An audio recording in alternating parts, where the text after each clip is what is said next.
Hello, MissDeadlyRed here, and today I'm going to be talking about my fitness routine.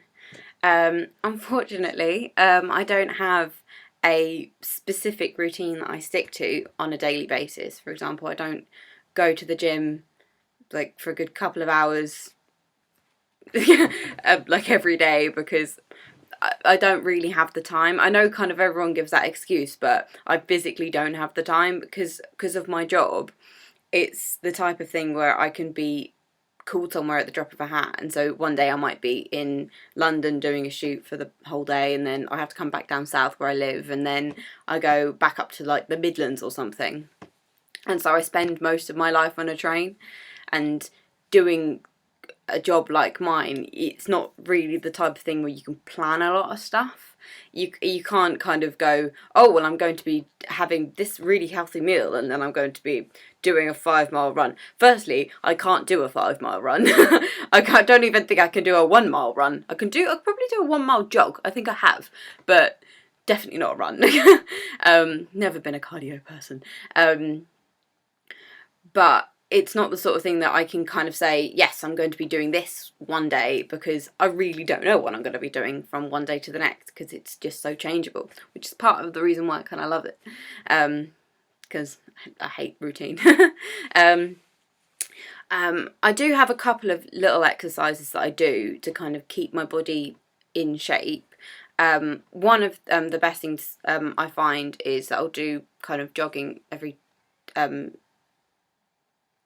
like couple of days, and then I'll do things like leg raises, which is really handy. And for those of you who don't know what leg raises are, it's basically where you lie on your back, back flat to the floor, make sure you have lots of space, and you basically just raise your legs. You can either keep your arms to your side, and that's kind of the standard leg raise, or if you want to increase the raise and make it harder for yourself, you put your hands like right above your head. I love that I had to demonstrate that. This is how you put your hands above your head. And basically you just lift your legs off the floor. If you want to, it's harder than it sounds, and it does tone your belly quite a bit, and it helps your thighs. If you want to increase it and you want to make it harder for yourself, basically when you raise your leg right up, you don't put it all the way to the floor. It's better to get it about a foot off the floor, and that's the thing. That's where it can really push your body. Or if you put it like literally an inch off the ground, then it really hurts. And it definitely is it's a good workout. And try and I do about 10 to 15 at a time, and I can just do them in my room, and it doesn't take very long, but it makes me feel like I've kind of done something for my body. Also, I do some crunches. I don't do a full sit up because my back clicks, weirdly enough. So pretty, so glamorous. But basically, if I do a full sit up, then the bottom of my back clicks. It's not good for me.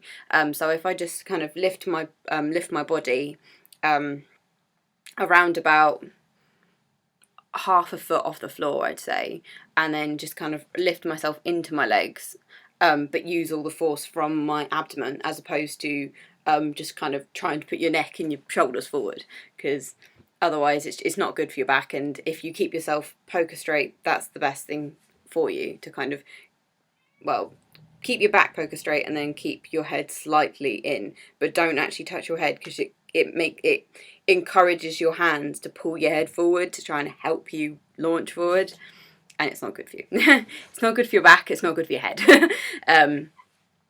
Also, lastly, I do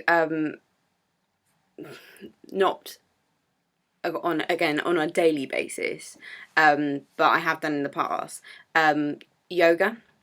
It's really, it makes you feel so much better. It's really good for you.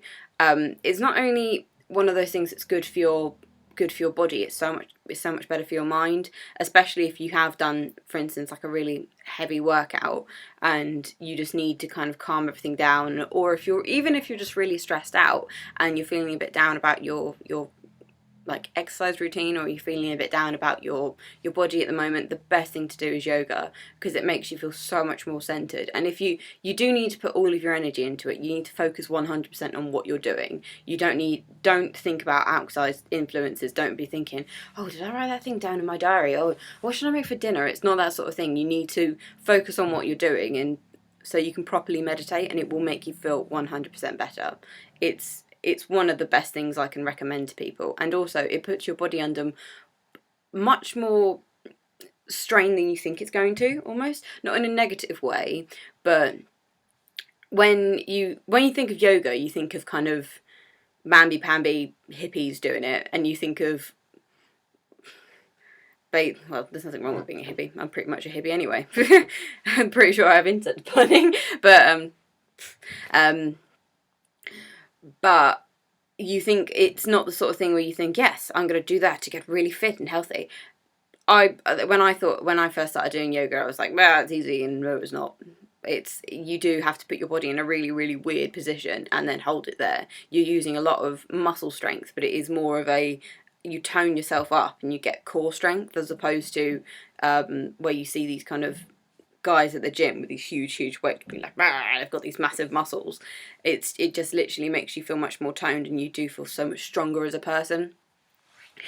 I find that, to be honest, the best advice that I can give someone is to think about your happy weight. What is the weight you feel most pleased with your body, you feel most calm, and you don't worry about your body? If it's a weight that makes you clinically underweight, then I would go to see a doctor, because it's the sort of thing that if you feel that you're only happy when you're clinically underweight, then it's something that it's no longer about your body, it's about your mind, and it's a type of body dysmorphia.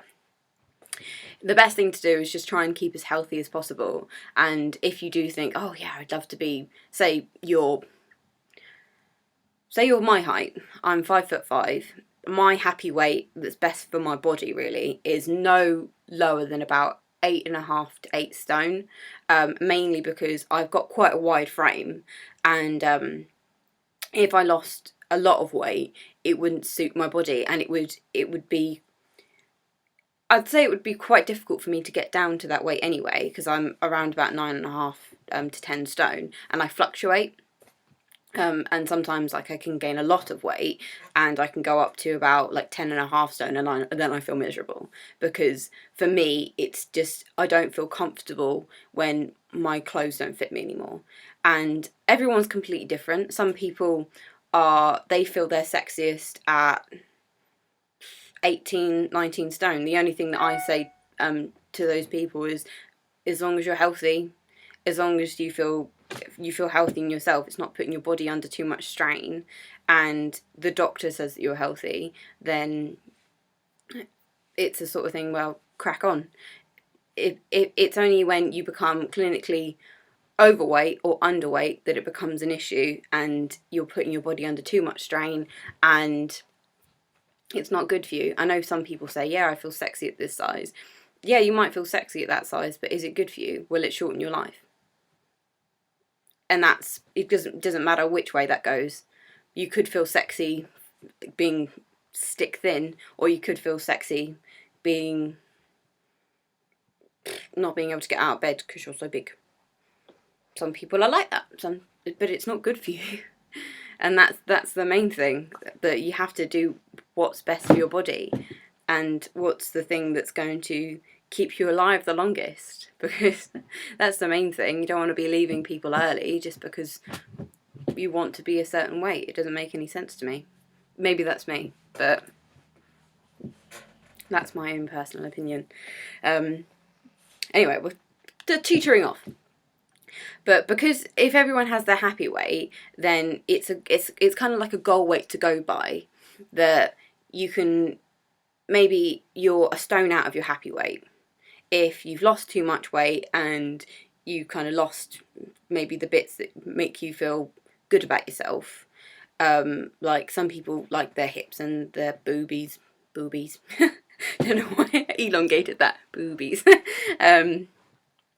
But everyone likes kind of having a little bit extra sometimes, and well, not everyone, but some people like having that a little bit extra sometimes, and so having that will make you feel that little bit sexier, and so maybe you want to gain the weight, and the best thing to do with that is just have loads and loads of protein, because that will make you bulk up quite a bit, but it will make you bulk up in a healthy way, as opposed to just eat loads of junk food and gain some weight. And the same when you're losing weight, protein's really good when you're doing exercise, and so if you eat less carbs and then you eat more protein, it does your body so much, like a world of good. It makes you feel so much more alert as well. I noticed that when I started switching from potatoes to sweet potatoes. It was insane.